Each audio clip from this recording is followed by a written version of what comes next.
Nagsimula ang kwento sa isang panayam sa TV kay Dr. Crippen na tinatalakay ang kanyang pagtuklas ng isang genetically modified measles virus na maaaring umatake sa mga cancer cells. Lumipas ang 3 taon sa New York City, ito ay tila naging abandonadong lugar na walang katao-tao at ang mga highway at ang lungsod ay tahimik na tila ang apocalypse na. Si Robert Neville ay nagmamaneho sa lugar sa bayan na kasama ang kanyang aso na si Sam, isang kawon ng mga deer ang tumawid sa daan na halos magdulot ng aksident at hinabol niya ito at hinunting ang mga ito. Nagmakita ang isang deer bago niya pa ito mabaril. Nahan siya ng leon, kinakatakas mula sa NYC Zoo.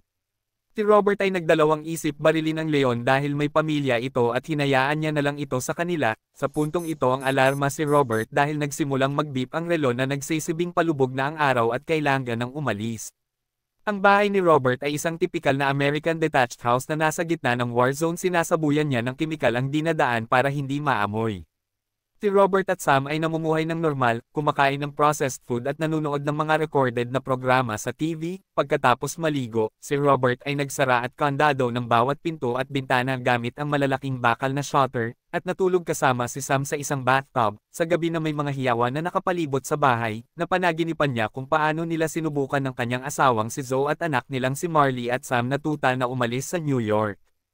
Si Robert ay nakasuot ng uniforme ng militar, nagpasya siyang manatili sa New York ng mag-isa upang subukang pigilan ang virus dahil siya ay isang army doktor. Sinabi niya kay Marley na magbabakasyon sila. Nakita niyang ang kanyang mga magulang ay nag-aalala at sinusubukang pakalmayan sila sa pamamagitan ng pagpapakita ng paro-paro gamit ang kanyang mga kamay. Ang panaginip ay natapos, nagising si Robert upang harapin ang katotohanan. Si Robert ay nag-ehersisyo pagkatapos ay bumaba sa basement na kung saan nagtatago ng isang maliit ngunit high-tech na laboratorio. Makikitang mayroon siyang eksperimento sa isang bakuna para sa virus na umubos sa sangkatauhan. Sinubukan niya ang bakuna sa daan-daang daga upang makahanap ng mabisang lunas. Ang lahat ng mga daga ay kumikilos ng agresibo maliban sa isa. Napagtanto ni Robert na ang daga ang sample para matapos na ang lahat. Si Robert ay naghahanda at pumunta sa isang video rental store kung saan nakikipag-usap siya sa ilang mga mannequin na itinakda niya. Ang kanyang tanging paraan ng pakikipag-ugnayan sa tao, tila lumikha siya ng isang laro para sa kanyang sarili upang maiwasan ang kabaliwan. Habang nasa bukid na nangunguha ng mais, kinakausap nito ang aso na babalik sila bukas doon. Bumisita si Robert sa ilang condo flat na malapit at naghahanap ng mga supply. Napunta siya sa isang silid na may isang kama na napapalibutan ng plastic wrap at isa pang silid na may 2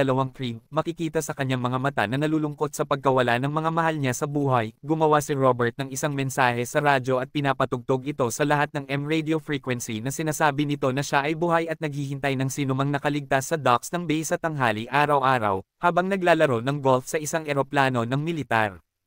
Nakakita si Sam ng isang deer kaya't pareho silang humabol dito. Ang deer ay tumakbo sa isang lumang gusali at sumunod si Sam kahit na pilit siyang pinipigilan ni Robert. Pumasok si Robert sa gusali dahil ayaw lumabas ni Sam. Si Robert ay tahimik na naglalakad dahil maaaring may mga mapanganib na nilalang na tinatawag na Darkseekers na naruroon sa gusali.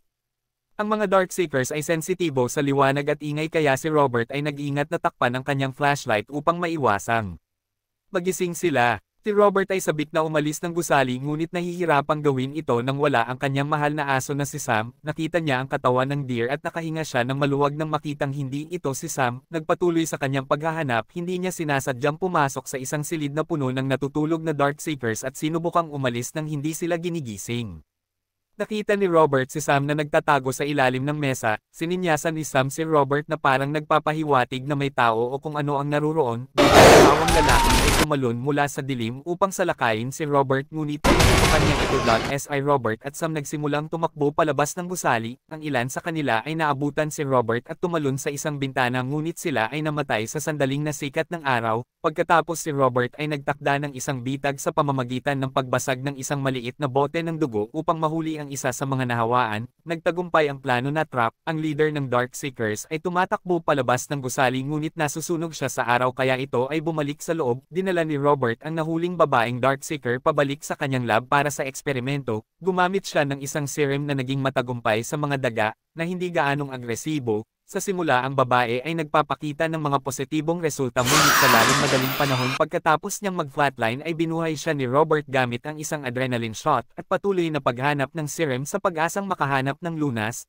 Noong gabing iyon ay napanaginipan ni Robert ang nakaraan ng sinubukan niya at kanyang asawa at anak na umalis sa New York sa gitna ng kaguluhan sa paglikas, sinusubukang makatakas ng mga mamamayan ng lungsod bago dumating ang mga nahawaan. Sa panaginip niya, pinaupo niya ang kanyang pamilya sa isang helicopter, hiligan ng kanyang anak na isama si Sam. Nang sila ay papaalis na, nagising siya, bago umalis itinakda ni Robert ang kanyang orasan sa 30 minuto bago ang paglubog ng araw. Nanunood siya sa mga lumang ulat ng balita tungkol sa mga pasyenteng gumaling sa pamamagitan ng bakuna ni Dr. Crippen na nagpapakita ng mga sintomas na katulad ng rabies. Pagkatapos bumisita sa daungan sa tanghali ng isda siya at nakipag-usap kay Sam tungkol sa isang posibleng party para sa kanyang kaarawan. Habang nagmamaneho, nakita ni Robert na ang kanyang mannequin na si Fred ay nalipat ng pwesto, nabalisa at binaril si Fred. Nang oras na yun ang mga nahawahan ay nagtakda ng parehong bitag para sa kanya. Si Robert ay nahuli sa bitag at nabaltag ang kanyang ulo at nawala ng malay. Paggising niya ay tumutunog ang kanyang relo at madilim na.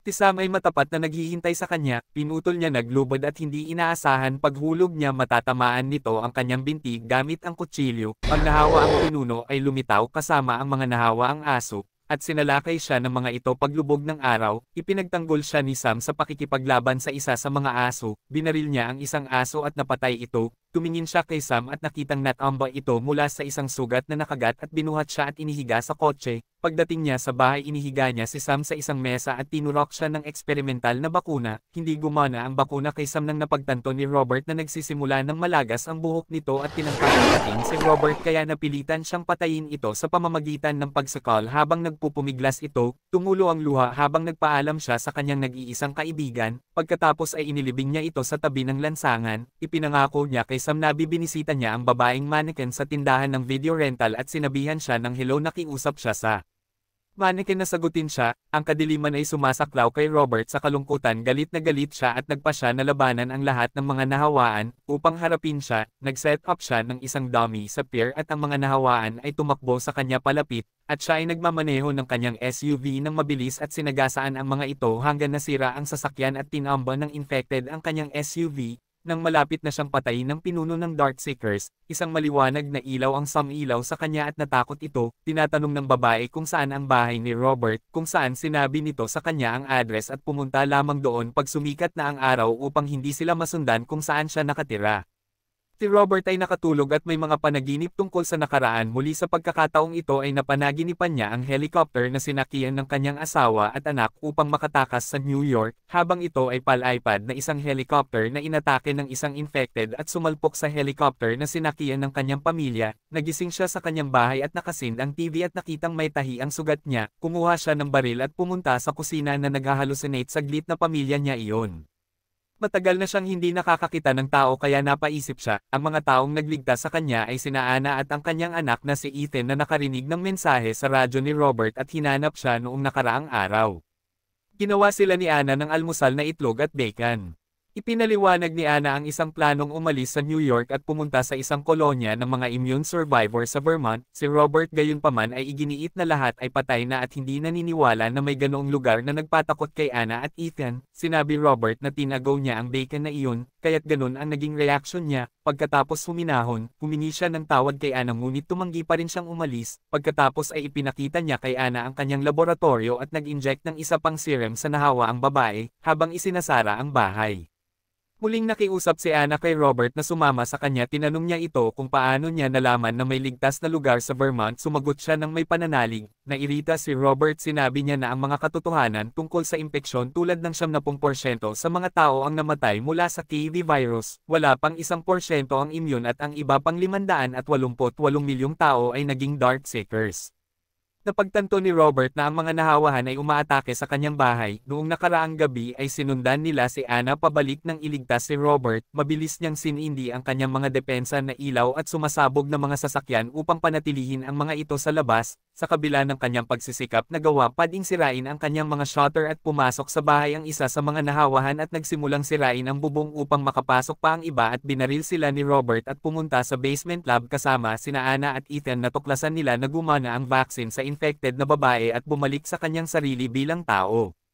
Tinarado ni Robert ang isang bulletproof na glass door upang hindi makapasok ang infected. Ang pinuno ng mga nahawahan ay nagsimulang sirain ang salamin na nagdulot ng mga bitik sa hugis ng paru-paro na nagpapahiwatig na gusto niyang kunin ang nahawa ang asawa. Naisip ni Robert ang kanyang anak na babae at iniisip kung ito ba ang plano ng Diyos, na binigyan niya si Anna ng isang sample ng dugo ng gumaling na babae at sinabihan siyang magtago sa incinerator kasama si Ethan hanggang umaraw. Kumuha si Robert ng granada at nang mabasag ang salamin sinalubong ito ni Robert ng granada at pinatay ang lahat ng infected sa silid. Nakarating sila Anna at Ethan ang isang parang kastilyo na pader at isang bakal na pinto. Nakita ang komunidad ng mga taong nakaligtas sa loob. Ibinigay ni Anna ang antidote sa pinuno ng komunidad. At doon na nagtapos ang kwento. Sana ay nagustuhan nyo at kung gusto nyo ng mga ganitong klase ng content ay subscribe na at like at ring nyo na din ang notification bell para ma-update kayo sa mga susunod na istorya ni Potato Recaps. Salamat guys sa panonood.